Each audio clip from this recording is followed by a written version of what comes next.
भ्रांती त्यांच्यात देखील आढळून येते. बोलायचं कोणाला? ठीक आहे. आणि त्यानंतर मन आत्मवादी, बुद्धी आत्मवादी असे जे काही आहेत मतवादी, तर त्यांनी प्राण देखील जड आहे, कारण तो सुसुप्तीत असतो आणि चेतन नसतो. जडताच पडलेली असते, तिथं काही कळत नाही. प्राण असताना कळत नाही, इंद्रिय असताना कळत नाही. परंतु मन असलं की स्वप्न कळतंय, मन असलं की जागृती कळते. म्हणून मन आणि कळणं एक आहे असा भ्रम त्यांच्या ठिकाणी सुद्धा आहे.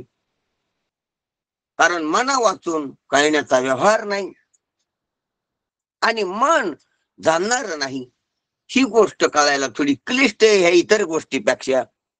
परंतु बुद्धिवादी जे आहेत किंवा बुद्धीनं विचार करणारे विवेकशील जे आहेत, जे विचारपर लोक आहेत, तर ते विचारपर लोक जे आहेत म्हणजे विचारपरायण, विचारामध्ये विचाराचं चिंतन करणारी, विचाराचा अवलंब करणारी, विचारानं वाटचाल चालणारी, विचारानं शोध घेणारी, जे विचारावर आलीत आणि विचारानं निरखितात,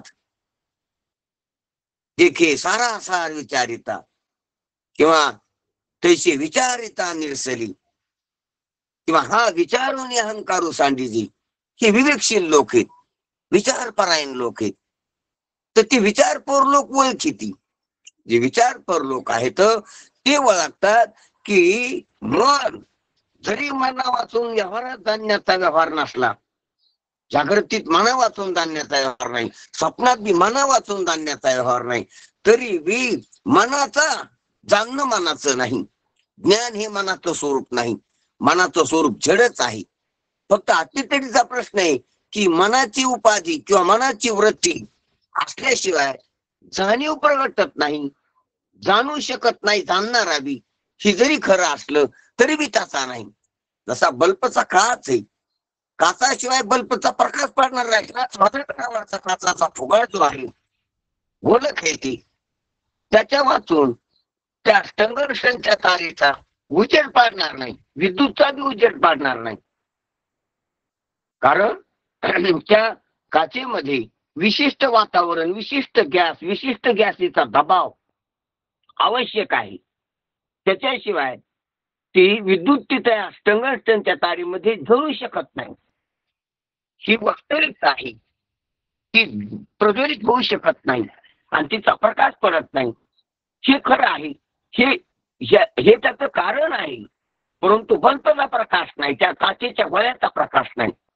काचेचा गोळा प्रकाशासाठी आवश्यक जरी असला, आवश्यक तिचा असावाच लागतो. तो जर फुटला तो उजेड पाडणार नाही, हे खरं आहे.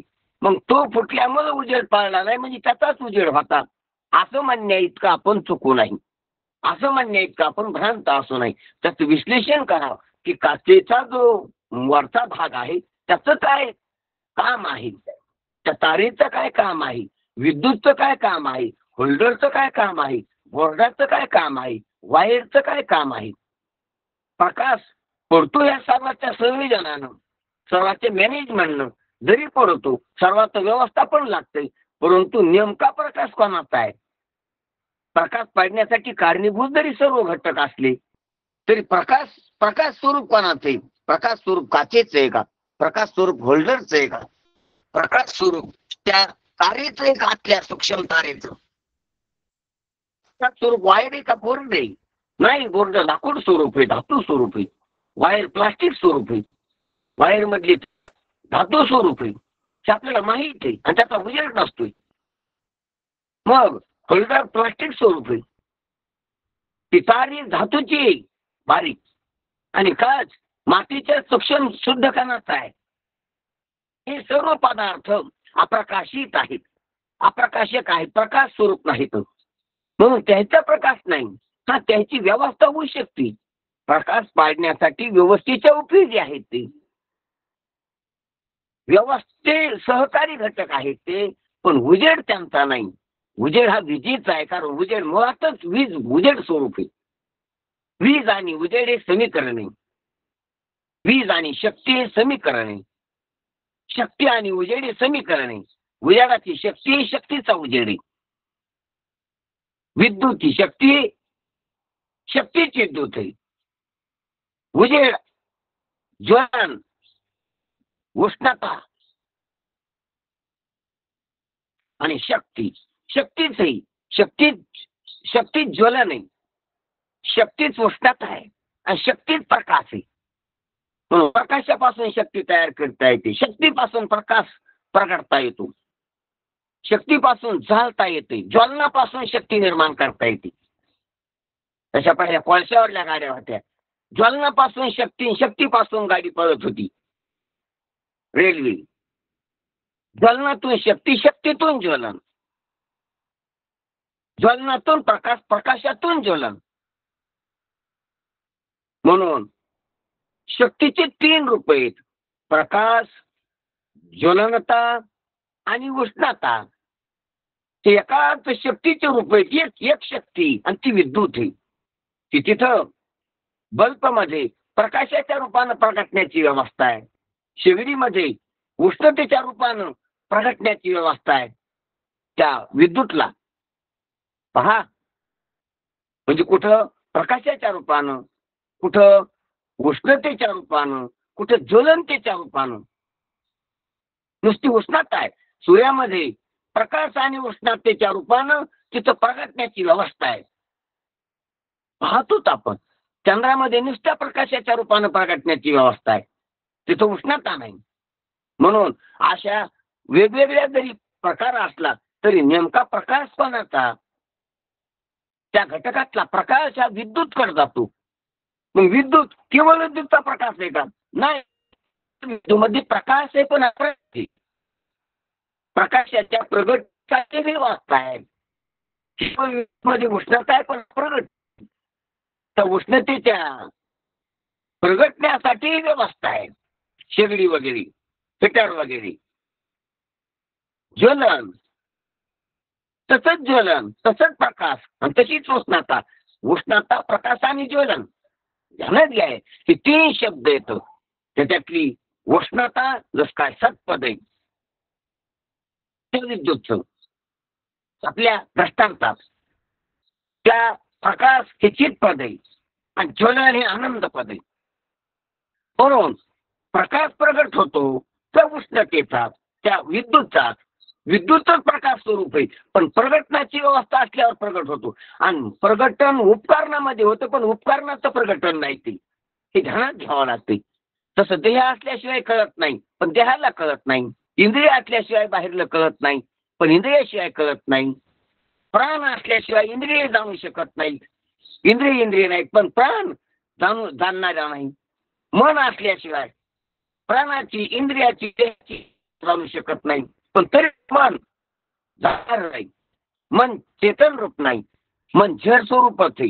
ही जड स्वरूपच व्यवस्थेची यंत्रणा आहे, यंत्र आहे. ध्यानात घ्या, यंत्र व्यवहार करीत नसतं. यंत्र लोखंडाचं, प्लास्टिकचं, धातूच असते आणि धातू व्यवहार करीत नसतो. व्यवहार करणारी शक्ती वेगळी असते विद्युत यंत्रामध्ये. जशी फक्त यंत्र व्यवस्था आहे, उपकरण आहे, बाहेरची बॉडी त्याच्यात फिटिंग केलेली ती व्यवस्थिशीर अनेक उपकरणं तयार करून एकत्र आणलं, त्याला यंत्र म्हणा. तशी उपकरण आहेत. हे एक उपकरण आहे. इंद्रिय उपकरण आहेत, प्राण उपकरण आहेत, मन उपकरण आहे. आणि या उपकरणाची जोडदार हा देह हे यंत्र झाले.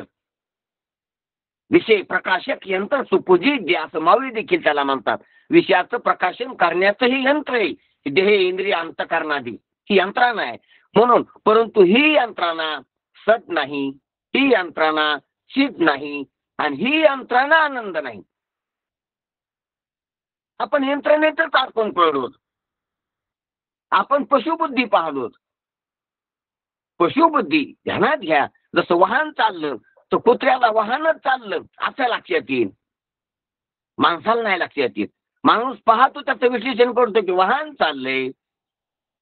वाहन स्वतः नाही चाललं, त्याला चालविणारा ड्रायव्हर आहे.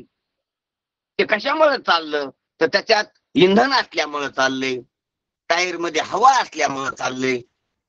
त्याच्यातला सर्व ती मशीन दुरुस्त व्यवस्थित केलेली, त्या मेकॅनिकनं व्यवस्थित त्याची मांडणी, व्यवस्थित त्याची जिथे फिटिंग केलेली म्हणून चालली. फिटिंग व्यवस्थित आहे, टायर मध्ये हवा आहे, टाकीमध्ये इंधन आहे, आणि त्या स्टेरिंग वर, त्या सीटवर ड्रायव्हर बसलेला आहे. तो ड्रायव्हर सर्व त्या चरविण्याच्या ज्ञानानं संपन्न नाही, तेव्हा चाललंय. फुकट नाही चाललं. हे कुत्र्याला कळू शकत नाही, हे गाईला म्हशीला कळू शकत नाही, कारण त्याची बुद्धी वापरीत नाही. ते फक्त इंद्रियानं चाललेलं दिसतंय त्याला, आणि दिसल्यामुळं तेच चाललंय, त्याच्यामुळे चाललंय असं कळत, असं वाटत असतं त्यांना, असा भ्रम होऊ शकतो त्यांना. पण मानवाला जसा होऊ शकत नाही वाहनाबद्दल, तसं हे वाहन आहे. ध्यानात घ्या, वाहनाला चालक असतात, वाहक असतात, वाहनाला इंधन असते, वाहनात हवा असते, वाहनात अनेक अवयव वाहनाचे पार्ट असतात, ते तिथे फिट केलेले असतात. ते जसं शहाण्याला कळतंय, आणि या सर्वामुळं तो ड्रायव्हर चालवित असतो. ड्रायव्हर चालवित असतो वाहन. ड्रायव्हर वेगळा असतो, इंधन वेगळं असते, हवा वेगळी असते, आणि सर्व पार्ट, सर्व भाग वेगळे असतात, वेगवेगळ्या ठिकाणचे एकत्र आणलेले असतात. हे ध्यानात घ्या, वेगवेगळ्या ठिकाणी पार्ट तयार होतात, ही एकत्र आणून जाडजूड केलेली असते. वाहन टायर वेगळ्या वेगळ्या कंपनीत तयार होतात. ध्यानात घ्या, बॉडी वेगळ्या कंपनीत तयार, त्यातलं लोखंडाचं सामान, प्लास्टिकचं सामान, रबलाचं सामान वेगवेगळ्या ठिकाणाहून आलेले. ती टेरिंग रबलाची, काही टायर आहेत, काही ट्यूब आहेत, वेगवेगळ्या कंपन्या आहेत त्याच्या. एकत्र दिसतंय तरी एकत्र नाही, एकत्र आलेले संयोगिक आहे. त्याचे नोझेल, त्याची पॅलेंजर, त्याची टाकी, त्याची बॉडी, त्याचे मधले मेन प्लेयर, त्याची सजावट वेगवेगळ्या कंपनीचे आहेत. एकत्र जरी दिसायला लागलं तर वेगवेगळ्या ठिकाणावर आलेले. एकत्र जरी संयोजन दिसलं तर संयोजन केलेलं आहे, तर नाही, रेडीमेड नाही. ध्यानात घ्या, आणि त्या सर्व मॅनेजमेंट मुळे तिथं जे प्रगटलेलं आहे, अभिव्यक्त झालेलं आहे, ते वेगळे. तसं या वाहनात देखील सत चित आनंद, सचितानंदाची प्रगाढता आहे. सचितानंद मूळ स्वरूप वेगळं, सचितानंदाची प्रगाढता वेगळी आहे अवस्थापनेत, आणि सचितानंद वाटणं वेगळं. या तीन गोष्टी अत्यंत महत्वाच्या आहेत. आपल्याला शरीरच सचितानंद वाटायला, इंद्रिय प्राण मनच सचितानंद वाटायला नाही, नाही, जगत हे शरीराला घेऊन जगत सचितानंद वाटायला. जगत खरंय, जगातच कळत आहे, जगातच आनंद आहे. इतक्यावरच आपण इतकी पशुबुद्धी झाली आपली. अरे जग नसतायच आधी ही यंत्रणामुळे जग कळायला लागले. ही यंत्रणा एकत्र आलेली आहे, त्या यंत्रणा जड आहे. ध्यानात घ्या, ही यंत्रणा असच आहे, ही यंत्रणा नाहीच. हे सर्व पिक्चर सारखं दिसायला लागले, स्वप्नवत आहे. स्वप्नातला तुमचा देह, तुमचे हात पाय होते, तुमचे डोळे होते, हे जसे तुला भासले तसं जे भासायला लागले. कोणाला भासायला लागले? ज्याला भासायले तो खरा आहे, आणि तो हेस.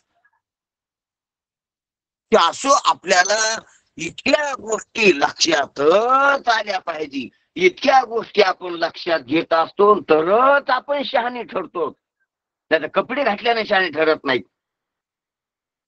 ध्यानात घ्या, नुसतं गण लावल्यानं शहाणे ठरत नाहीत, नुसतं पाठांतर केल्यानं शहाणे ठरत नाहीत, नुसतं ऐकत असतो ना सांगत असतो तरी शहाणे ठरत नाहीत. शहाणपणा काही वेगळाच आहे. शहाणा तो धनी घेत असे, तुका म्हणे सोपी आहे सर्वाभनी. पण शहाणा म्हणून शहाणपणा काही वेगळाच आहे, ते तत्व मी. म्हणून सत चित आनंद, त्या तीन लघु अक्षरानं, त्या तीन नेमक्या शब्दानं, वेदानं, ऋषीमुनीनं, शास्त्रानं किंवा सद्गुरूनं जी वस्तू आपल्याला दाखवून दिलेली, किंवा जी वस्तू आपण ठरलेलोय तिथं आपण स्थापित व्हावं, त्याचा आपल्याला निश्चय असावा. मग सत चित आनंद हे जे 3 शब्द आहेत त्या 3 पदाचं विवरण माऊलीनं मृतांण्याचं एक प्रकरणच केले. पहा, आपली तर मनी मानशी नसती गोष्ट आहे, त्याचं एक प्रकरण झाले. काहीच्या कानावर बी शब्द नाही ती सच्चिदानंद, काहीच्या कानावर एक तर अर्थ न कळून येत, काहीला अर्थ कळलेला पण परोक्ष वाटलेला आहे. ध्यानात घ्या, तो ते अपरोक्षात यावा. सत चित आनंद. जसा आपल्याला व्यवहारातल्या वस्तूचा उच्चार केला की ती वस्तू ध्यानात येते, तसं सत म्हणलं की सत. सत म्हणता सतची होई जे, चित म्हणता चितची होई जे, आनंद म्हणता आनंदाची होई जे, पदी बैसून पदवी घ्यायची. त्या पदावर, त्या पदत्रयावर बसून आपल्या पदावर टाकला हात असते. ते पदावर पद करा, पदाच्या पायऱ्या करा, पदावर चाला,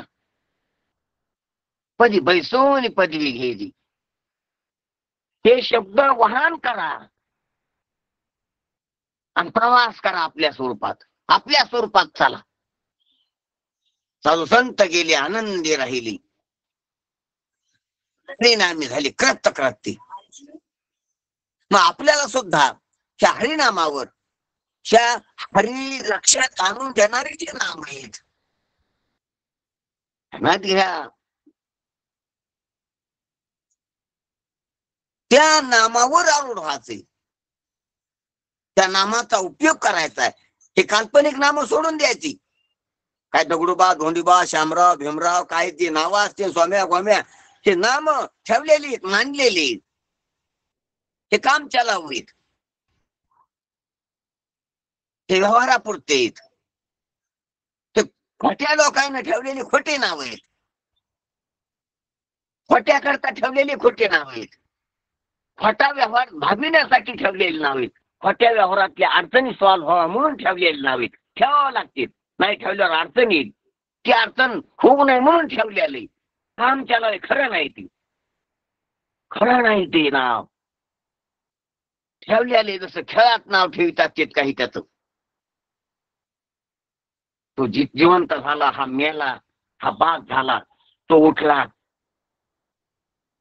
खेळात नाव असतात काही, त्याचे नंबर देतात काही. किती नंबरचा खेळाडू आहे, तो नंबर त्याच्या घरी नसतो, तो नंबर त्याच्या शाळेत नसतो, तो नंबर त्याच्या बँकेचा नसतो, तो नंबर त्याच्या फोनचा नसतो, तो नंबर त्याच्या पॅन कार्डाचा नसतो. काम चालवतो नंबर द्यायला, व्यवहारात उपयोगी नसतो तो.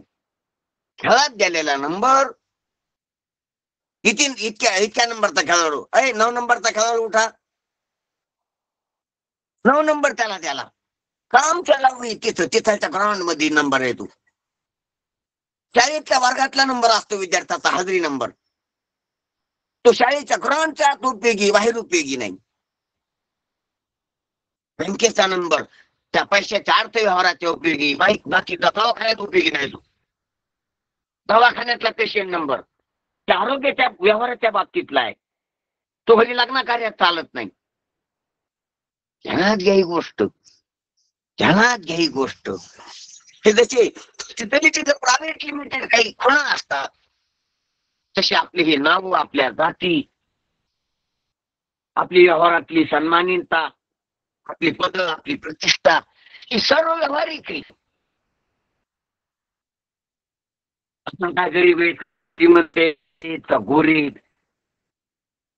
शिकलेली आहेत, हुशार आहेत का मिळालेली, मुलाचे बाप आहेत का निपुत्र आहेत, आज का माझी झाली नाही, गावात सन्मानित आहेत का अपमानित आहेत, हे सर्व लटिका हा व्यवहार, सर्व हा संसार, ते काम चालावं. हे सर्व ते स्वरूप नाही आपलं, ते सत्य नाही, ते खरं नाही, खरं काही वेगळंच आहे. म्हणून हे नाव नाहीत. म्हणून त्या नामाचा द्वैत नाम दुरी, एक नाम हरी, ते दुसरे नाम टाकून द्या, दूर सारायची सत्य आपल्याला. हा गाडगा अंतकरणातला ही भ्रांतीपासून हे तेले गुरुवाक्य मन धुतली. भ्रांती आहे सर्व. काय नावं गावं जाती आडनावं टोपण नावं रास नावं वेगवेगळ्या अँगलमधून आलेली आहेत ती. जाती धर्म पंथ वर्ण आश्रम ते कशा कशामुळे तरी आलेली आहेत. काही जन्मानं आलीत, काही ज्या कुळात जन्म झाला त्या कुळानं आलीत,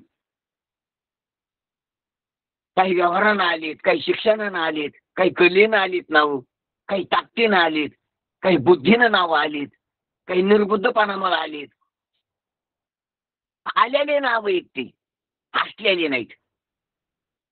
काम चालावं नाव आहेत ती, खरे नाहीत. म्हणून सतनाम, चिदनाम, आनंद नाम हे नाव नुसते नाव नाही, ती स्वरूप आहेत. एखाद्या माणसाचं दगडूबा नाव आहे, दगडू स्वरूप नाही त्याचं, नाव आहे ठेवलेलं काम चालव. त्याच्या आरामासात दगड सापडत नाही, त्याच्या तिच्यामध्ये दगड सापडत नाही, दगड नाव नाही तिथं. मनात घ्या, गुलाब नाव आहे काहीच, गुलाब नाही तिथं. नाव ठेवायला काय लागलं, हिरालाल नाव आहे, हिरा नाही तिथं, हाडमास आहे. पाहून जर नाव ठेवायचं असलं तर हाडमास आहे. ते हाडामासाची मुळी. बोला.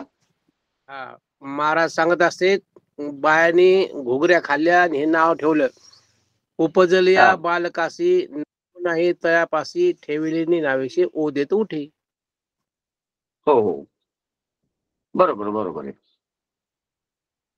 म्हणून ठेवलेलं नाव आहे, काम चालव नाव आहे. आणि त्या ठेवलेल्या नावाचं स्वरूप देहात पण सापडत नाही, जीवात तर नाही पण देहात पण नाही. हे आपलं स्वरूप व्यवस्थित चाललेलं आहे. म्हणून देहाकड पाहून त्याला हरमास म्हणलेत माऊली. देह हरा मासाची मुळी. देहाला कोण्या जातीचा आहे, कोण्या वर्णाचा आहे, कोण्या आश्रमाचा आहे, कोण्या नावाचा आहे, कोण्या आडनावाचा आहे,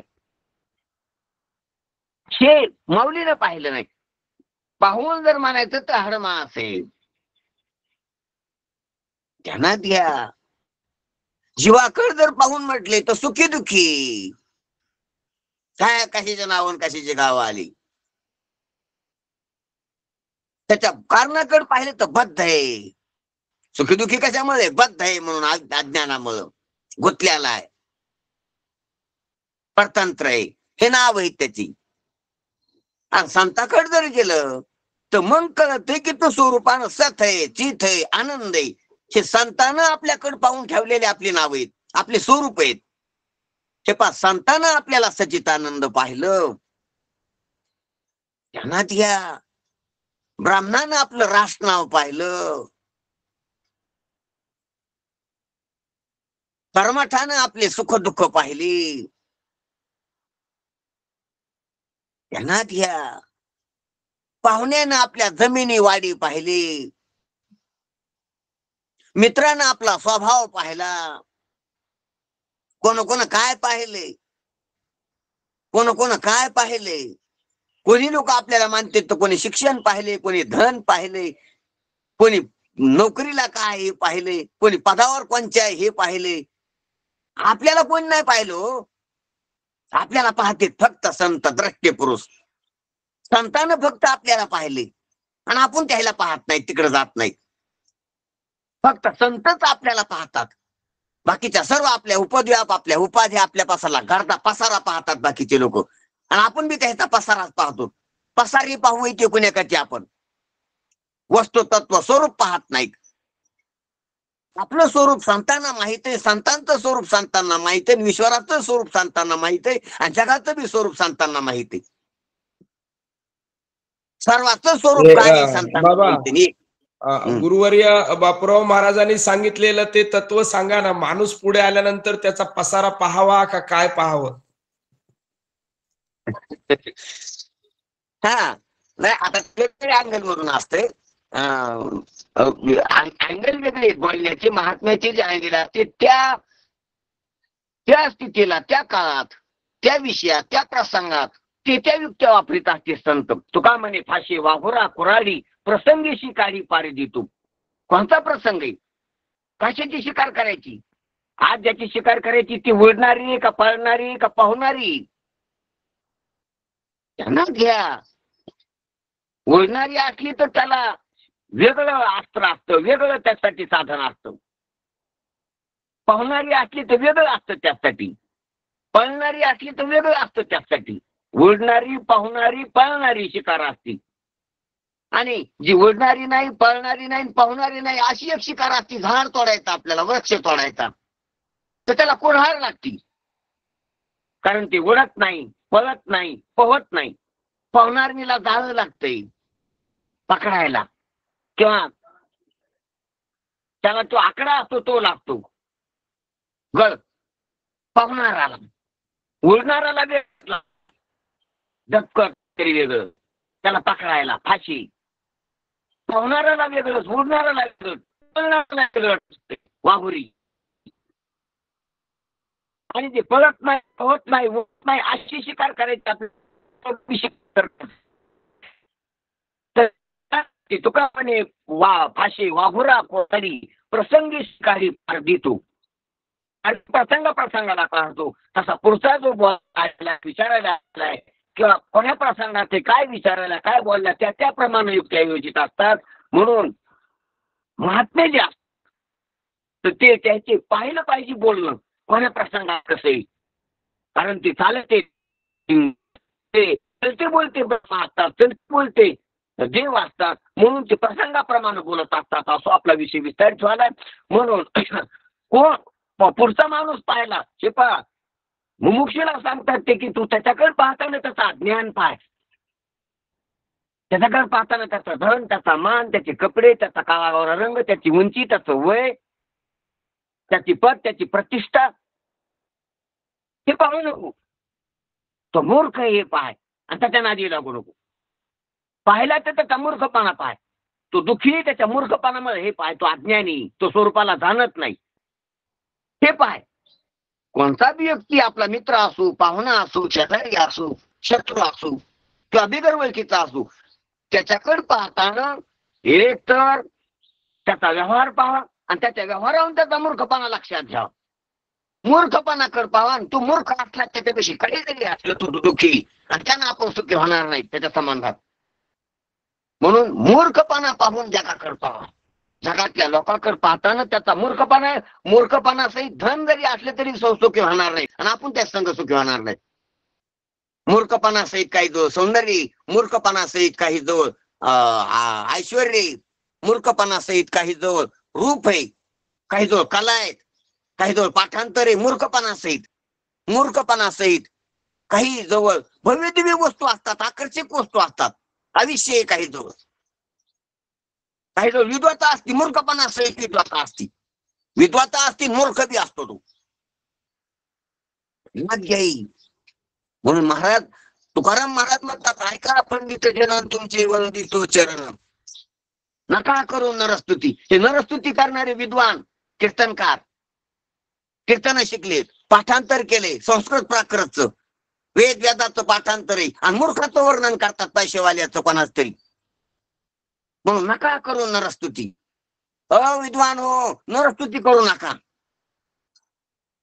असं तुकाराम महाराज सांगतात. कारण तुकाराम महाराज नरस्तुती करायला म्हणलं ते विद्वानाचा मूर्खपणा पाहतात. विद्वानाला काय शिकायची गरज आहे? विद्वानासाठी कशाला अभंग करायचा? पण विद्वानातला मूर्ख पाहायला ज्ञानोबा, तुकाराम ज्ञानोबा आहे. विद्वान आहे पण मूर्ख आहे, शिकलेला विद्वान आहे. अंतःकरणात त्यानं गोळा केले शहाण्याचे शब्द, संतांचे शब्द गोळा केलेले, तर अंतःकरणातला गढूळपणा तसाच आहे, अज्ञान तसंच आहे. असो आपला विषय विस्तारित व्हायलाय. म्हणून सांगायचं तात्पर्य काय की ते पाहू नाही. म्हणून आपल्याला सद्रूपात संत पाहतात, सांगतात तो सद. आणि जो अधिकारी झाला, शुद्ध आला, ऐकायच्या लायकीचा झाला, कळून घ्यासाठी तळमळे, त्याला सांगितल्यावर उपयोग आहे. म्हणून ज्ञानोबा आहे 500 प्रकरणापर्यंत आपल्याला हे बोललेले ना. आता बोलले सच्चिदानंद की आपली ओळख आहे, ठाईची ओळखी येईल टाकू टाका सुखी. तुकाराम महाराज म्हणजे अरे तुमची जी मूळ ओळख आहे सच्चिदानंद म्हणून, तुमचं ओळखपत्र हे तुम्हाला टाकता येत नाही. टाकायचं असलं तरी करा बरी आता त्याग सत्ताचितचा आनंदाचा. तुम्ही घरधनी त्याचा त्याग करता येतो, तुम्हाला अंगीकार केलेला आणि त्याग बी करता येतो. तुम्ही शेतकरी त्याचा अंगीकार केल्याने त्याग बी करता येतो. तुम्ही कोणा गावची त्याचा अंगीकार केल्याने त्याचा त्याग बी करता येतो. त्या गावचं म्हणणं सोडून देता येतो तुम्हाला.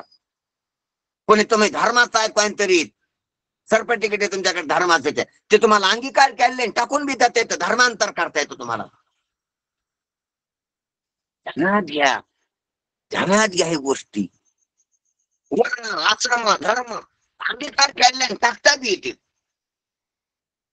कोणत्यातरी देशाचं नागरिकत्व येते अंगीकार केल्याने टाकता येतं. तुम्हाला दुसऱ्या देशात संचार करता येतो, दुसऱ्या देशाचं नागरिकत्व मिळता येते. ते धरल्याने टाकता येते. त्या ओळखी येत्या त्या गावचा, त्या नावचा, ह्या जातीचा, त्या धर्माचा, त्या पंथाचा, ह्या आश्रमाचा, ह्या गावचा, त्या देशाचा, ह्या लोकातला, त्या लोकातली ओळख बी आपली राहत नाही. ते ह्या लोकातला आहे मी कुठपर्यंत ह्या लोकातला. पापाचा, पुण्याचा, सुखाचा, दुःखाचा, शहाणपणाचा, येडेपणाचा, मूर्खपणाचा सर्व ओळखी धरलेल्या त्यांनी टाकून देता येतात. पण सच्चिदानंद ही जी आपली ओळख आहे ही धरलेली नाही, असलेली. म्हणून टाकून देता येत नाही. टाकून द्यायची असली तरी बी ही गोष्ट. म्हणून तुकोबाराय म्हणतात थाईची ओळखी येईल टाकू. टाकायचं की तुम्हाला टाकता येतं असलं तर टाका बरं गमतीनं. टाकता येते का तुम्हाला टाकून पहा. तुम्ही सत्य येते टाका, तुम्ही येते टाका.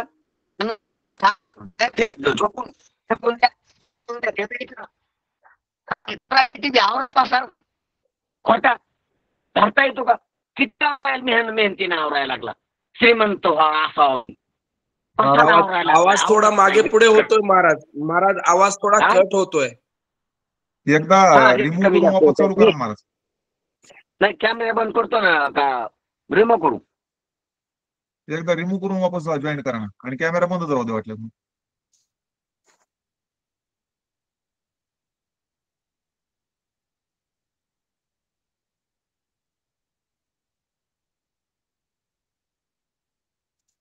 पवन महाराज तुम्ही जरा लक्ष सूचना देत जावा की महाराजांनी आवाज तुटायला लागल्यानंतर, कारण तुम्हाला रेकॉर्डला फार त्रास होत असणार त्याचा. नाही ते आहे, पण आता तुम्ही बोलले मग मला जमून झालं काय. नाही शब्दच येत नसतील तर मग काय करायचं. कसं श्रवण होणार नाही ना आपलं, नाही पण ज्यांना कोणाला रिपीट ऐकायचंय त्यांचं फारच अडचण होऊन जाणार ना. नंतर पूर्णच होऊन जाईल, जमणार नाही. हा आता यायला का आवाज. हा महाराज आता हो ओके. हो यायला लागलाय महाराज, आता आवाज यायला. मग कॅमेरा बंदच राहू द्या. रेंज कमी जास्त होती एखाद दिवस. हा ठीक आहे ठीक. हो ठीक आहे ठीक. ठीक आहे. काय चाललं आता आपला विशेष महाराज. सच्चिदानंद स्वरूप सोडता येत नाही तुम्हाला. हा आपण सचेत आनंद आहोत ही मूळची ओळख आहे आपली. आणि म्हणून ती मूळचे ओळखानं मूळचे पाहतात संत. मूळचे मूळच्या मूळ घराला गेलेली मूळ घरी राहतात आणि तिथून ते आपल्याला सच्चिदानंद असं पाहतात. म्हणून ज्ञानोबा आहे तिथून पाहतात, माहेरातून पाहतात. माझ्या मूळच्या मूळ घराला बाई मी जाते माहेराला. तर तिथून पाहिल्यावर आपण सच्चिदानंद आहोत असं संत बोलतात. आणि आपण बी पाहिलं आणि कुठून बी पाहिलं तर सच्चिदानंद येत. आपण कुठून बी पाहता आलं पाहिजे. देहातून बी पहा मी सच्चिदानंदच आहे, इंद्रियातून बी पहा मी सच्चिदानंदच आहे, मनातून बी पहा मी सच्चिदानंदच आहे, बुद्धीतून बी पहा मी सच्चिदानंदच आहे, जागृतीत पहा मी सच्चिदानंद आहे, स्वप्नात पहा मी सच्चिदानंद आहे, सुसुप्तीत पहा मी सच्चिदानंद आहे, समाधीत पहा मी सच्चिदानंद आहे, बद्धनात पहा मी सच्चिदानंद आहे, मोक्षात पहा मी सच्चिदानंद आहे. माझं सच्चिदानंदत्व जात नाही, कशानच जात नाही. माझं स्वरूप आहे ते. आणि ते सत असल्यामुळे जात नाही. आबाद इथे चिद असल्यामुळे कुठे बी ते प्रकाशिक आहे. फक्त त्याच्या भानगडी झाल्या. काय भानगडी झाल्या. देहच वाटायले ते, इंद्रियच वाटायले ते, प्रेम मनच वाटायले ते, बुद्धीच वाटायली ते, प्राणच वाटायले ते, ह्या भानगडी झाल्या. चिदात सदाच भानगड झाली. सर्व सत्य वाटायले आणि मी लोटलो सर्वच दिसायला दिसणार सर्व सत्य वाटायले, ही भानगड झाली. ती मी पण मी लक्षात येईना दुसऱ्याच कशावर तरी बसलं, ही भानगड झाली. आनंद मी पण ती कुठेतरी निषिद्ध विषयात, विहित विषयात, झोपेत, समाधीत, स्वर्गात, कैलासात, वैकुंठात, सगुण साक्षात्कारात कुठेतरी वाटायले आनंद. थकवा आहे हा. माझं लक्षण दुसऱ्यात वाटणं हा थकवा आहे. माझं स्वरूप दुसऱ्याच्या ठिकाणी दिसणं थकवा आहे. अनन्य अध्यास आहे. अन्याचा अन्य ठिकाणी झालेला अध्यास आहे. मी वेगळा असून मी दुसऱ्यात दिसायला लागलो. ध्यानात घ्या, हा भ्रम आहे, अध्यास आहे. म्हणून हा अध्यास बोधानं यथार्थ ज्ञानानं संपत असतो, विशेष ज्ञानानं संपत असतो, आपल्या स्वरूपाच्या विशेष ज्ञानानं. आणि ते विशेष ज्ञानच आहे मी सचितानंद, मी सचितानंद आहे. ध्यानात घ्या, मी सत चित आनंद असंग अद्वैत अखंड व्यापक परिपूर्ण पारमार्थिक असा आहे. असा आपल्याला ज्या वेळेला आपल्या विशेष स्वरूपाचा बोध होईल त्या वेळेला ही सर्व भ्रांतीचं कारण असलेलं अज्ञान हे निवृत्त होत असते. म्हणून तेच विश्लेषण महाराज करतात की आपलं स्वरूप कसं आहे निखळ तर सच्चितानंद आहे. आणि सच्चितानंद हे 3 जरी नावं असली तर एकच वस्तू आहे. एक वस्तूचे 3 नावं असली तरी वेगवेगळ्या संदर्भाने आलेली. सत हे सत्ता दाखविणार आहे, चिद हे ज्ञान दाखविणार आहे, चिद्रूपता. आनंद हे प्रियता दाखविणार आहे. जे सत आहे ते चित आहे, तेच प्रिय आणि ते अखंड एक आहे. पण ध्यानात घ्या, आवडीकून पाहिलं तर तेच प्रिय, बुद्धीकून पाहिलं तर तेच सत आहे, आपलं तेच चिद आहे.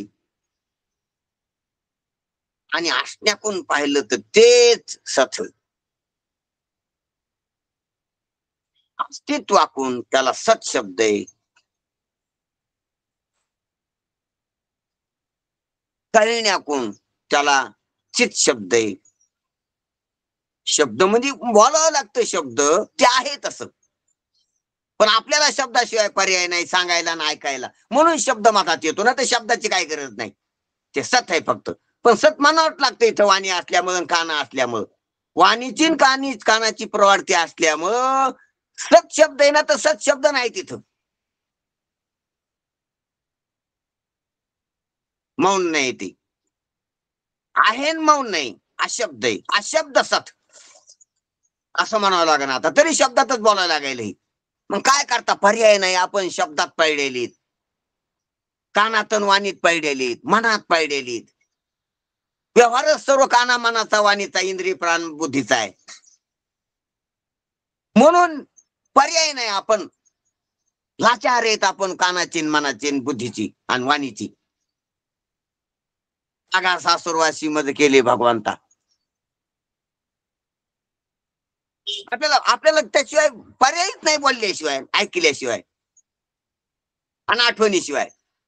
कारण बोलल्यानं ऐकू येतं, ऐकल्यानं स्मरण होते, स्मरणानं कळत आहे आपल्याला तिकडून त्याच होती. अशा आपण अधीन आहे त्याच्या ह्या उपाधीच्या आता. आणि जर आपल्याला ही उपाधी कळाली, उपाधीचा आपण परित्याग केला तर आपण आता अधीन राहत नाहीत. आणि ही संतांची कृपा आहे. ती सर्व यंत्रणा आणि या सर्व यंत्रणेचा संबंध नसताना बी आपल्याला आपण लक्षात येणं आणि तिथं स्थापित होणं हाच मोक्ष आहे. शब्दानं अशब्दात जाणं, क्रियेनं अक्रियेत येणं, कल्पनेनं निर्विकल्प कळणं, विवेकानं विवेकातीत होणं, उपाधीनं निरुपाधिक लक्षात येणं, अनुपाधीचा परित्याग करणं. करून या नाश होईल जो अंगे, होईल जो देव, काय ते होईल जो अंगे देव, जो आपण तयाशी हे जन अवघे देव. पण पूर्व पक्षी धातू धिकारिले जन सोयी जनार्दन त्याची झाली. किंवा करून या नाश उपाधीचा नाश, उपाधीचा बाद झाला पाहिजे. नाश शब्दाचा अर्थ बाद किंवा नाश शब्दाचा अर्थ अत्यंत अभाव. बाद शब्दाचा अर्थ नाहीचा निश्चय, ते दिसत असताना नाही कळणं. आणि नाश शब्दाचा अर्थ अत्यंत अभाव, विसर. ते नाहीच, ते कळत नाही ना आठवत नाही. अत्यंत अभाव. कळत तर नाहीत पण आठवत बी नाही. देहाचा विसर पाडीमज, इंद्रियाचा विसर पाडीमज, मनाचा विसर पाडीमज, विसराचा विसर पाडीमज. तेव्हा राऊंड कंप्लीट झाला. असो, सांगायचं तात्पर्य काय आहे तर अशा रीतीनं ज्ञानेश्वर महाराजानं हे जे 3 पद येतं त्या 3 पदाची योजना केलेली आहे. आणि ह्या 3 पदाची योजना करून आपलं लक्ष स्वरूप आपल्या लक्षात आणून देण्यासाठी हा ग्रंथाचा एवढा खटाटोप केलेला आहे. आपलं स्वरूप आपल्या लक्षात येण्यासाठी, आपलं लक्ष स्वरूप आपल्या लक्षात येण्यासाठी ह्या सचितानंद ह्या 3 पदाची योजना करून आपल्याला हा ग्रंथ रूपानं एक मोठा खाऊ, एक मोठा प्रसाद, एक मोठा उपहार आपल्याला दिलेला आहे. म्हणून याप्रमाणे नुसतं सत्ता स्वरूप ब्रह्म आहे. आता हे 3 पद काय घेतले, 3 पदाची का प्रवृत्ती झाली तर ते सांगायला लागले. नुसतं जर सत्ता स्वरूप ब्रह्म आहे असं जर मानलं असतं, असं जर साधू संतांना किंवा वेदांना सांगितलं असतं तर सत्ता तर न्यायशास्त्रामध्ये जातीला मानतेत, सांख्यशास्त्रामध्ये प्रकृतीला सत्ता म्हणतेत, प्रधान म्हणते ती सत्ता आहे, किंवा अज्ञानी लोक जगाला सत्य म्हणतेत, किंवा कर्मठ लोक स्वर्गाला सत्य म्हणतेत, त्यालाच मोक्ष म्हणतेत, किंवा योगी लोक समाधीला सत्य म्हणते, त्याच्यापेक्षा पलीकडे काय नाहीत म्हणत, तितकंच आहे म्हणतेत. कामावर लोक व्यसनाला सत्य म्हणतेत, खावे प्यावे ल्यावे असावे सदैव, त्याच्यापेक्षा पलीकडे काही नाही. तिकडं तसं होईल ना. म्हणून सत्ता शब्द नुसता सत्य मानल्यावर तर सत्य ना, काही बाई आपलं पहिलेच मानून ठेवलेलं. नुसतं सत्य मानल्यावर त्या बी ते म्हणते ना सत्य का, मग आम्हीच आमचं हे सत्य. म्हणून अरे सत्य ते चिद आहे. आता ते वगळले ते, कारण सत्य असलेलं ते चिद नाही. व्यवहार आवडणाऱ्या वस्तू सत्य वाटतात पण चित कुठे आहेत त्या.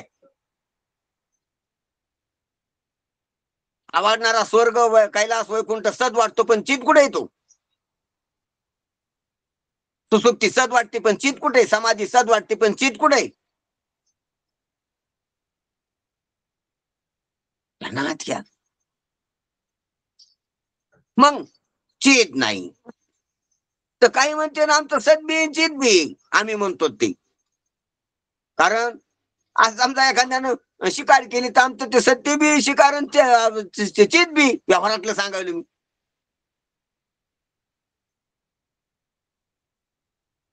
जे मनात्मवादी बुद्धी आत्मवादी ते म्हणते सदबी चित बी आमची बुद्धी. पण आनंद कुठे आहे. सचिद आणि आनंद तिन्ही एका जागेवर पाहिजेत. शरीर सत्य वाटतंय पण दुःख रूप आहे, आनंद नाही. शरीर सचित वाटतं पण आनंद रूप नाही. ध्यानात घ्या. म्हणून त्या तिन्ही पद एका जागेवर यायला पाहिजेत. म्हणून तिन्ही लक्षणानं युक्त जे ते सत आहे, ते चिद आहे, ते आनंद आहे. कारण सत तोच चित पाहिजे, चित तोच आनंद पाहिजे. जे सद आहे ते चिद आनंद पाहिजे, जे आनंद आहे ते सच्चित पाहिजे.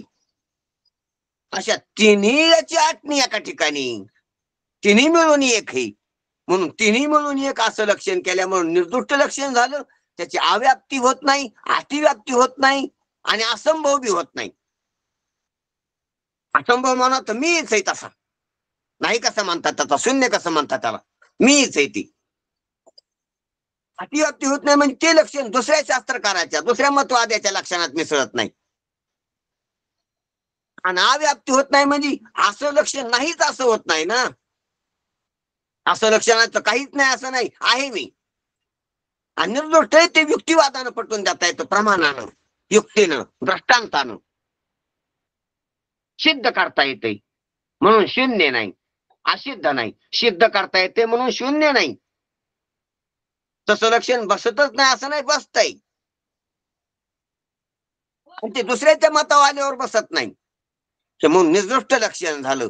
म्हणून असं निर्दुष्ट लक्षण करण्यासाठी सत चित आनंद ह्या 3 पदाची योजना वेदानं श्रुतीनं शास्त्राने केलेली, म्हणून श्रुतीनं केलेली, हे श्रुतीनं सांगितलेली अविद्या वर्गाची राती वळखावया श्रुती खून केली. या 3 शब्दाची खून केलेली. खुनेलंय फक्त खुणावं लागते मस्क्या खुनानं, बडबड करावं लागते मोठी. पण शहाण्याला खुनानं कमी खुनामध्ये, जशी सांकेतिक भाषा असते काही खुना करण्याची, बोटाची अशी हाताची हालचाल करून सांगण्याची, तर थोड्या खुनात त्याला जास्त कळत आहे. म्हणून श्रुतीने थोड्या खुना 3च खुना केल्या. सच्चिदानंद, सच्चिदानंद ब्रह्म ही खून केली आणि ते ब्रह्मत्व आहे तत्वमाशी. म्हणून अशा प्रकारची ही खून श्रुतीने केली. कोणासाठी? अविद्या वर्गाची राती, तुमच्या आमच्यासाठी. अज्ञानाच्या वर्गात असलेले आणि अज्ञानाच्या अंधारात जीवन जगणारे जे कोणी आहेत त्याच्यासाठी श्रुती मातेने ही खून केलेली आहे. अज्ञानाच्या रातीत जगतो. कोण्या वर्गात येत आपण? अज्ञानाच्या वर्गात कालच पाहिलं आपण. अरे वर्ग भरलेला आहे. व्यवहार्य जगतात वर्गच आहे ती. आणि या वर्गात विश्वर पहिल्या वर्गात आहे. विदेहमुक्त महात्मे जे पदार्थ भाविनी तुरेगामध्ये जगतात ते 2ऱ्या वर्गात आहेत. जीवनमुक्त महात्मे जे सत्वापत्ती किंवा आसनशक्तीमध्ये राहतात ते 3ऱ्या वर्गात आहेत. आणि जे बद्ध जीव आहेत बाकीचे ते 4थ्या वर्गात आहेत, ड मध्ये. अविद्या वर्गाची राती याला ओळखायसाठी खून केलेली श्रुती मातेनं. म्हणून सांगायचं तात्पर्य काय, तर आपल्याला ओळखायसाठी ही श्रुतीनं संतानं गुरुनं खून केलेली सच्चिदानंद. आणि सच्चिदानंद निर्दोष लक्षण आहे. अव्याप्ती अतिव्याप्ती असंभव होत नाही आणि लक्षात येते. म्हणून अशा प्रकारची शास्त्रानं वेदानं श्रुतीनं केलेली खून आहे, गुरुनं सांगितलेली खून आहे.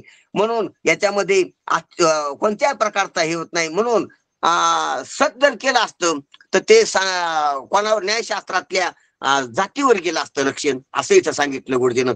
तीच जर केलं असतं, प्रकाश जर केला असतं नसतं, तर प्रकाश केला असतं तर चंद्र सूर्य अग्नीवर गेलं असतं लक्षण ती. बरं, चित प्रकाश केला असतं तर ते वृत्ती ज्ञानावर गेलं असतं लक्षण, आभासावर गेलं असतं लक्षण ती. ते विकारी प्रकाश आहे म्हणून तिकडे बी जाऊ द्यायचं नाही. म्हणून केवळ चित लक्षण केलं, प्रकाश लक्षण केलंय, पण तिकडे गेलं नाही पाहिजे. कारण प्रकाश सूर्याचा आहे, चंद्राचा आहे, अग्नीचा आहे, हिऱ्याचा आहे. रवी दीप हिरा धाविती देखणे प्रकाश येत आले व्यवहारात, पण जड प्रकाश येतो. म्हणले चित प्रकाश तो वृत्तीचा आहे, आभासाचा आहे. व्यवहारिक प्रकाश आहे तो विकारी प्रकाश आहे, औपाधिक प्रकाश आहे, उपाधित प्रकट झालेला प्रकाश आहे. म्हणून प्रगटलेला प्रकाश नाही, स्वयंमेव प्रकाश अखंड एक रस सत असल्यानं. कारण ते सत नाही ठरत, आभास सत नाही ठरत. चित जरी घेतला तो सत नाही का, मग सदनचित पाहिजे. आभास चित जरी असला तर सचित नाही. ध्यानात घ्या. आणि व्यवहार सत जरी वाटत असला सर्व तर चित नाही. चित नाही म्हणून त्या व्यवहारात लक्षण बसत नाही. ती आभास चित जरी असला तर सत नाही म्हणून त्याच्यात लक्षण बसत नाही.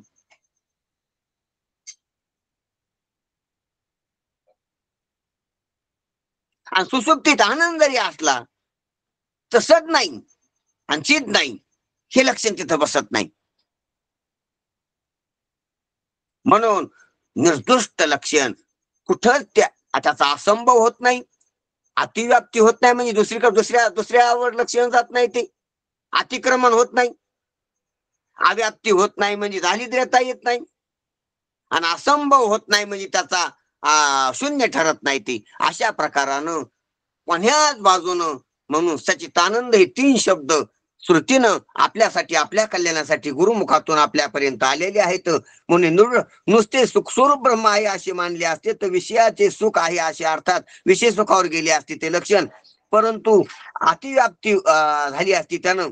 असा अतिव्याप्ती दोष नाहीसा करण्याकरिता सत्ता प्रकाश सुख अशा 3 लक्षणाची योजना ब्रह्माच्या ठिकाणी केलेली आहे. 3 शब्दाची योजना. एक तर सत चित आनंद हे 3 शब्द तर सापेक्षच आहेत, ध्यानात घ्या. पण हे 3 शब्द असून पुन्हा असंग सच्चिदानंद फक्त वेगळं करतंय असज्जड दुखावून, पण असंग म्हणजे त्याच्या सत्तेतून वेगळं करतं. मग आता त्याच्यात असून त्याने लिप्त होत नाही, ते याने लिप्त होत नाही, हे त्याने लिप्त होत नाही. आता असंग आणि याच्या पुढचा शब्द आहे अद्वय. सचेत आनंदानं वेगळं केलं. हे तर सांख्यशास्त्रानं बी सांगितलं सच्चिदानंद, योग्याने बी सांगितलं सच्चिदानंद. पण योग्याचं सच्चिदानंद ससंग आहे, ध्यानात घ्या, संगवान आहे. योग्यानं सच्चिदानंद परिभाषा योग शास्त्रात केली, पण ससंग सच्चिदानंद आहे, सच्चिदानंद आहे. म्हणूनच बेजारी योग्याची समाधी घेण्यासाठी. सांख्याने बी ससंगाता केली, पण सांख्याने बी सच्चिदानंद लक्षण केलं, पण तरी बी सांख्यानं हे बी सत्य, प्रकृती सत्य आणि पुरुष सत्य भेद राहिला सांख्यात आणि योग्यात. म्हणून अभेद निर्दोष लक्षण झालं नाही. म्हणून वेदांत शास्त्रानं सच्चिदानंद आहेच, पण असंग आहे. आणि असंग असून मग त्याच्यात असून संघ कस काय नाही, तर अद्वय आहे. हे पारमार्थिक आहे, हे सर्व व्यावहारिक आहे, प्रातिभाषिक आहे, हा सर्व भास आहे आणि हे त्याचा अधिष्ठान आहे. हे अद्वैत आता. म्हणून आकारू जेथ सरे, जीवत्व जेथ विरे, द्वैत जेथ नुरे, अद्वय जे. ध्यानात घ्या. आकार सरला पाहिजे. आकार सरला म्हणजे व्यावहारिक सर्व वस्तू तिथं नाहीत. जीवत्व विरलं त्याला मी म्हणणं, माझं म्हणणं सत्य म्हणणं नाही. मी म्हणणं माझं म्हणणं नाही म्हणजे जीवत्व विरलं. द्वैत जेथ नुरे म्हणजे त्याला सत्य म्हणणं संपलं. हे तीन क्रमानं लक्षात घ्यावा. आकार जेथ सरे म्हणजे पिंड ब्रह्मांड जिथं नाही. जीवत्व जेथ विरे म्हणजे पिंड ब्रह्मांडाला मी म्हणणं माझे म्हणण्याचं जे बीज जे वासना आहे ते तिथं नाही. आणि द्वैत जिथं उरे म्हणजे हे पिंड ब्रह्मांडाला खरं म्हणणं जिथं नाही. खरं म्हणणं जिथं संपलं ते अद्वैत. पिंड ब्रह्मांड संपन्न म्हणजे आकार संपन्न. पिंड ब्रह्मांडाच्या वासना संपन्न म्हणजे जीवत्व संपन्न. आणि पिंड ब्रह्मांडाला सत्य समजणं संपन्न म्हणजे म्हणजे द्वैत जे धनुरे, द्वैत संपलं. अद्वय जे असं जे अद्वय, अल्लक, निरंजन, निराभास, अखंड एकरस, तेच ते असं सच्चिदानंद आहे. आणि असं सच्चिदानंद आपलं स्वरूप आहे. आपण आहोत तसे. नुसतं माहिती नाही करून घ्यायची तशी, नुसतं पाठांतर नाही करायचं तसं, नुसतं वाचायचं नाही तसं, आणि नुसतं ऐकायचं नाही तसं. निज ब्रह्म तू गे बाई परब्रह्म तू, फुगडी फुगे बाई फुगडी फुग, अशी फुगडी खेळायची. ते मी आहे असं ऐकायचंय, ते मी आहे असं कळून घ्यायचंय, ते मी आहे असं चिंतन करायचंय. असा इतका जो अर्थ सांगितला माऊलीनं, तो अर्थ मी आहे. आणि ते मी सांगण्यासाठी आधीच्या मीला तिलांजली द्यावा लागते. हा विचारू अहंकारू सांडीजी. आणि त्याला तिलांजली देण्यासाठी विवेक पाहिजे. नुसता विवेक असून चालत नाही, वैराग्य पाहिजे, निष्ठा पाहिजे, नियत पाहिजे. आणि निष्ठा नियत राहत असते दुःखच लक्षात आल्यावर. म्हणून हे दुःख आहे असं लक्षात आलं पाहिजे. हे जर नाही लक्षात घेतलं तर दुःख आहे, आणि हे लक्षात घेतलं तरच सुख आहे. तसा पैसा कमीला तरच सुख आहे, नाही पैसा गेला तर दुःख आहे असं वाटतंय.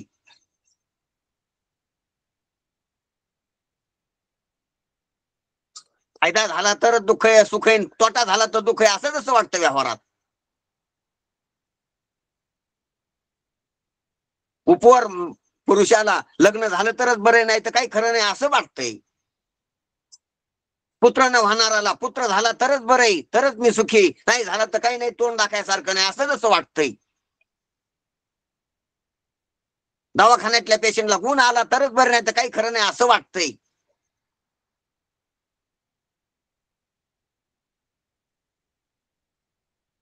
तसं हे लक्षात आलं तरच जिंकलं. असा निश्चय झाला तरच चांगले, नाही तरी काही बरे नव्हे. तुका म्हणे धरी आठव या देही, नाही तरी काही. काही शब्दाचा अर्थ धन, मान, पद, प्रतिष्ठा, आरोग्य, आयुष्य, सौंदर्य, बल, बुद्धी, पाठांतर, कीर्तन, प्रवचन, महाराज की, गुरुपाना, हे काही खरे नव्हे. तुका म्हणे धरी आठव या देही, नाही तरी काही खरे नव्हे. जे जे म्हणतात ते बाकीच. म्हणून आपण धुवून पुसून घालून चालून निरखून पारखून एक एक एक एक प्रमेय घेत घेत घेत अंतिम प्रमेय जे आपलं स्वरूप आहे, अंतिम तत्व, अंतिम वस्तू जे आपलं स्वरूप आहे, जे शास्त्रानं प्रमेय म्हणून सांगितलं. प्रमात्याला जाण्यासाठी अगोदर ते आपलं स्वरूप आहे, निज स्वरूप आहे. ते आपण जे देव म्हणून श्रुतीनं सांगितलं, तत्पद म्हणून तत्पैल वस्तूवरी, ते पैल नाही, पैल न आईल तिथं दोही नाहीत. ते मै हूं, ते फक्त मी आहे. आत्मरूपा जे जे स्वसंवेद्य आत्मरूपा, असा आत्मलाभ, महाआत्मलाभ, ब्रह्मात्मैक्य आत्मलाभ आपल्याला लक्षात येतो. आणि हा लक्षात घेणंच मोक्षे, हा लक्षात घेणंच सर्व दुःखाची निवृत्ती, हा लक्षात घेणंच परमानंदाची प्राप्ती, हा लक्षात घेण्यातच सर्व भ्रांतीच तुटून जाती. आणि हा आत्मलाभ असा लक्षात घेण्यातच सर्व वासना, सर्व कामना, सर्व कल्पना, सर्व भ्रांत्या, सर्व परिचिन्नता, सर्व भेद, सर्व द्वैत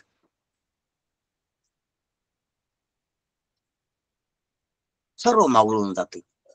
मग काय, दुःखाला काही कारण राहत नाही आणि सुखाची गरज उरत नाही. दुसरं सुख नाही. जग सर्व वारून जाते आणि देव दुसरा राहत नाही, आपलं स्वरूप ठरवतो. असा अखंड अर्थ लक्षात येतो. यालाच मोक्ष म्हणा. हीच खरी भूमिका आहे. आणि या भूमिकेपर्यंत ज्ञानोबारायानं ह्या शब्दाच्या 3 शब्दाचा उपयोग करून आपल्याला आणून ठेवण्याचे प्रयत्न केलेले. आपण लक्षात घ्या, ऐका, हे कळण्यासाठी ऐका. आज चला, ऐकताना बाहेर नाही यायचं, हे ध्यानात घ्या. व्यवहारातलं बोलताना बाहेर यायचंय, ते ऐकताना आज चालायचं, आपल्यात आपल्याला जायचंय. भाई मी जाते माहेराला, म्हणून सत्शब्द बाहेर नाही पाहत, अंतर्मुख होऊन, हे अंतर्मुख होऊन ऐकायचे श्रवणे, अंतर्मुखतेचं श्रवणे. म्हणून कान आत नेणार आहे, डोळे बाहेर आणणार आहेत, कर्मेंद्रिय बाहेर आणणार आहेत. कानाची कास इंद्रिय की आत नेणार आहे. पण बाकीचे मूर्खाचे शब्द ऐकले ते बाहेर आणतात. कानातून शब्द आत जातात, त्याचे अर्थ बाहेर असतात, बाहेर आणतात. बाह्य प्रवृत्ती होते. मी दगड म्हणलो की शब्द आत गेला आणि तारून पुन्हा तुमचं मन बाहेर घेऊन आलं दगडाकडे, बाहेरल्या. आणि मी सचितानंद म्हणलो, मनस संपत्ती, गती संपत्ती, मनाची वृत्ती संपत्ती. बाहेर आणि आत नाही उरत. आत हरी, बाहेर हरी, आत सत, बाहेर सत. आणि हरीनं आत आणि बाहेर म्हणणं संपिलं. चिद म्हणलो, निरपेक्ष चिद. आत आणि बाहेर नाही राहत. त्यांना आत बाहेर ज्यांना आत बाहेर हरपून जातंय त्याला संतांची संगत म्हणावं, त्याला संतांचं श्रवण म्हणावं. लोकांच्या शब्दांना आत आणि बाहेर राहते. ध्यानात घ्या. मी वासना म्हणलो की ते आत आहेत, मी वासनाचे पदार्थ म्हणलो की ते बाहेर आहेत.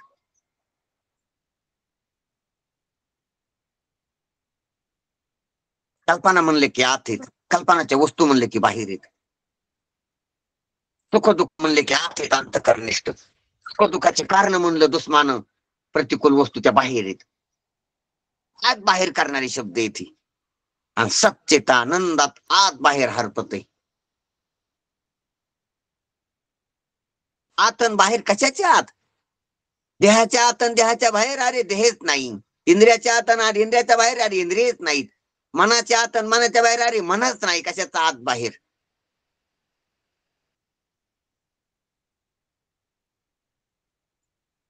अज्ञानाच्या आत आणि अज्ञानाच्या बाहेर, अरे अज्ञानच नाही. काय राहिलं आत बाहेर, काय राहिलं? परिच्छेद संपले सर्व. सर्व परिच्छेदाचा अंत असा आहे अनंतार्थ. सर्व देशाचा, सर्व काळाचा, सर्व वस्तूचा, सर्व अवस्थेचा, सर्व परिच्छेदाचा, सर्व उपाधीचा अंत, त्याला म्हणा अनंत. मंथुनी नवनीता तैशी घे अनंता. वाया व्यर्थ कथा सांडी मार्ग फालतू बहिर्मुक्तेच्या. अशा प्रकारचा बोलावं तितकं कमी असतं. म्हणून साधू संतांचं हे गोड, सुखकारक, आपल्याला अनुकूल असलेलं बोलणं आपल्या कानावर आलेलंच आहे.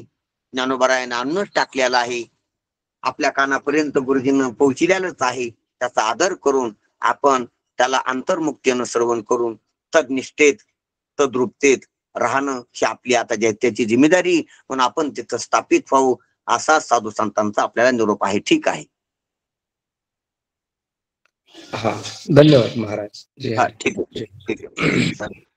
कुंडली कवरदा हरी विठ्ठल श्री ज्ञानदेव तुकाराम पंढरी.